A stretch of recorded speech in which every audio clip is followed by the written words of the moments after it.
What is impetigo? Impetigo is a common bacterial skin infection that spreads easily. It causes itchy sores or blisters to form on exposed skin, commonly around the nose or mouth. Impetigo is seen most often in babies and young kids, but you can get it at any age. The condition happens more often in the summer. Antibiotic treatment can help get rid of it. If your child gets red sores, especially around the nose and mouth, they could have impetigo. It's a skin infection caused by a bacteria, and it spreads easily. It's most common in babies and young children, but adults can get it too. Types of impetigo. Impetigo looks different based on the type you get and the color of your skin. But there are three main types, including non-bullous impetigo. This is the most common type. It causes tiny blisters to form around the nose and mouth that itch but usually aren't that painful. These blisters eventually break open and ooze pus and fluid, leaving behind crusty yellow or golden scabs on your skin. This dry crust becomes a mark on the skin that fades over time without leaving a scar. Fever and swollen glands can develop in more serious cases. Bullous impetigo. You'll get large fluid-filled blisters with this kind. They appear from the neck to the waist, but can also show on the arms and legs. The blisters spread quickly and burst after several days, leaving a crust that goes away without scarring. The area around the blisters may cause pain and itchiness. High temperatures and swollen glands are more common with this type of impetigo. Eczema. If impetigo goes untreated, it can develop into this form. Eczema is more serious because it goes deeper into the skin.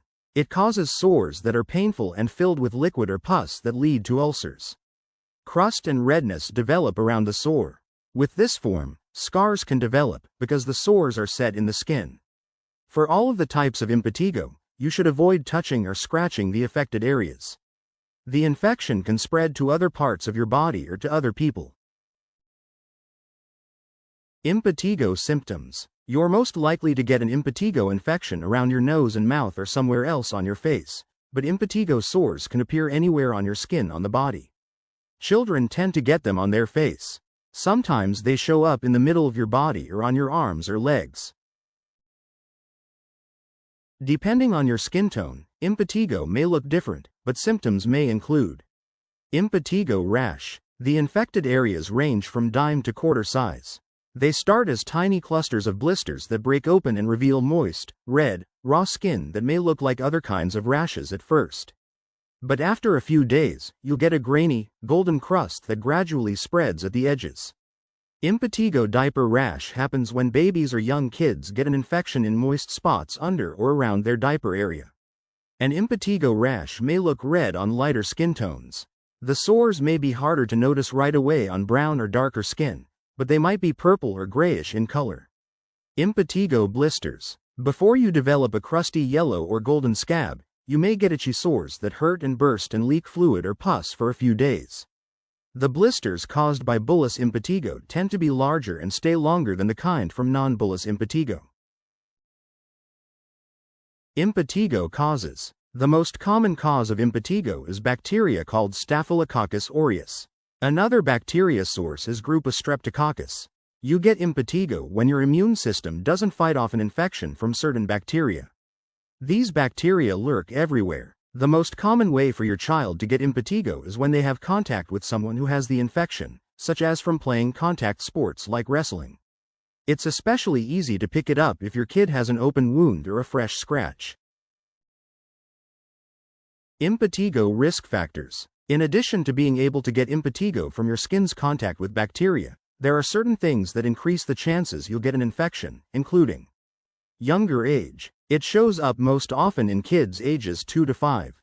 Experts think that's because a child's immune system hasn't fully developed yet. Living in a certain climate. Impetigo is more common when it's warm and humid outside. Open wounds. Germs can get inside your skin easier when it's already broken. Other skin problems. People who have skin problems, fungal infections, or other skin conditions, like scabies, atopic dermatitis, eczema, body lice, or insect bites, may have a harder time guarding against impetigo. Crowded spaces. Germs spread easier in places where people are in close contact with one another, such as schools or daycare centers. If you share clothes, bedding, towels, or other objects with someone with the infection, you can catch impetigo. Health conditions or medical treatment that weaken your immune system can also raise your risk of impetigo, including cancer treatment, diabetes, liver damage, HIV or AIDS infection, kidney problems, drug use through a vein in your arm, treatment with dialysis, IV drug use. If you're already at a higher risk of impetigo, you may be more likely to get an infection if you don't wash your hands, body, or face very often. Children are also at risk of reinfection, as they may scratch and open their scabbing. If impetigo goes untreated, there's a greater risk of complications. Impetigo complications. Impetigo rarely causes serious or long-lasting health issues, but complications do happen. These problems are more likely to pop up if your impetigo is severe and goes untreated, but most impetigo complications clear up with antibiotics. Impetigo complications may include cellulitis. This is when the infection goes deeper into your skin. The area may get red, warm, swollen, or painful. You may also get other signs of infection, including fever, chills, or generally feeling unwell. Untreated cellulitis can be fatal. Guttate psoriasis. This is a non-infectious skin condition that can show up after a bacterial infection. You may get red, scaly patches on your arms, chest, legs, or scalp. It may go away without treatment in a few weeks, but tell your doctor about it. Creams may help. Scarring. Impetigo blisters and rashes typically don't damage your skin permanently. Scars are more likely to develop from eczema or intense scratching, so try not to touch your sores even if they're really itchy. Post-streptococcal glomerulonephritis. Rarely, impetigo can infect the tiny blood vessels in your kidneys. This can be fatal. Get medical help right away if you notice symptoms such as dark or bloody urine, swelling of your belly, face, eyes, feet, or ankles, or if you pee a lot less. Septicemia. This is a bacterial infection in your blood. It can be life-threatening and needs fast antibiotic treatment. Go to the hospital if you or a loved one has impetigo with symptoms such as diarrhea, a high fever, fast breathing, dizziness, or throwing up. Staphylococcal scalded skin syndrome. One of the bacteria that causes impetigo can send out a kind of poison that causes your skin to blister. It may hurt, turn red, or start to peel off. You'll need treatment right away with antibiotics through a vein in your arm. Scarlet fever. See your doctor if you notice a faint, pink rash across your body. This bacterial infection usually isn't serious, but you could spread it to others if you don't take antibiotics to clear it up. Impetigo diagnosis. To diagnose impetigo, your doctor will ask about your symptoms and check for sores and blisters on your face and other areas of your body. Lab tests usually aren't needed. Some bacteria are resistant to certain antibiotics. You're more likely to need extra lab work if your infection doesn't get better with the first treatment you try. The doctor may take a sample of liquid from one of the sores to see which antibiotic might work the best. If you get impetigo a lot, the doctor may swab the inside of your nose and send the sample to a lab. They're checking to see if you have bacteria in your nostrils causing repeat infections. Impetigo treatment. These infections usually aren't serious and may go away on their own within a few weeks, but doctors usually recommend antibiotic treatment for impetigo. There's no guaranteed way to get rid of impetigo overnight, but antibiotics can help your skin heal faster and lessen the chances you'll spread the bacteria to someone else. Antibiotics to treat impetigo include impetigo cream. If you have only a few sores, your doctor may suggest you put over-the-counter or prescription antibiotic ointment or cream directly on your skin. They'll let you know exactly how to use this topical treatment and for how long. To use antibiotic cream or ointment for impetigo, here are some things your doctor might suggest. Wash the affected area with soap and water to clear away crusted skin. Apply the antibiotic cream 3 or 4 times a day for 5 to 7 days. Wash your hands before and after you touch your skin. Cover the infected area loosely with a bandage, if possible.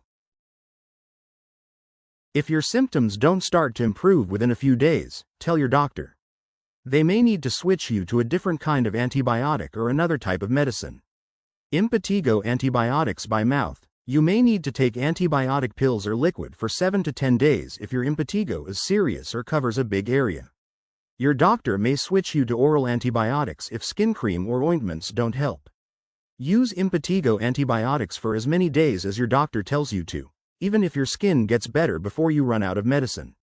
Your infection is more likely to come back if you stop treatment early. When to see a doctor. Check in with your doctor or dermatologist if you suspect impetigo. They can take a look at your skin to figure out what's going on and find the best way to treat your blisters and sores. Tell the doctor if you or your child gets a fever along with skin problems. And let them know if the infection gets worse or if impetigo is not healing with antibiotics within a week of starting treatment. If you keep getting impetigo rashes or bullous impetigo, your doctor may run some tests to see why your skin can't fight off the bacteria. Impetigo prevention. You may not be able to avoid exposure to the bacteria that cause impetigo, but you can lessen the chances of spreading the infection to other people or other parts of your body. How to stop impetigo from spreading. Talk to your doctor about how to care for your skin, and use antibiotics or other impetigo treatment exactly as prescribed. You should also clean your sores with soap and water. Wash your hands often. Keep the sores covered with a bandage until they heal, if possible. Wash or disinfect toys touched by someone with impetigo. Use hot water to wash sheets, towels, clothing, or bedding used by someone with impetigo. Follow up with your doctor if your sores don't get better with treatment. Until your infection clears up or your doctor gives you the okay. Here are some things to remember. Don't touch or scratch your sores. Don't have close contact with other people, especially babies or young kids. Don't go to work, school, sports practice, daycare centers, or to the gym. Don't share unwashed clothes, linens, or towels.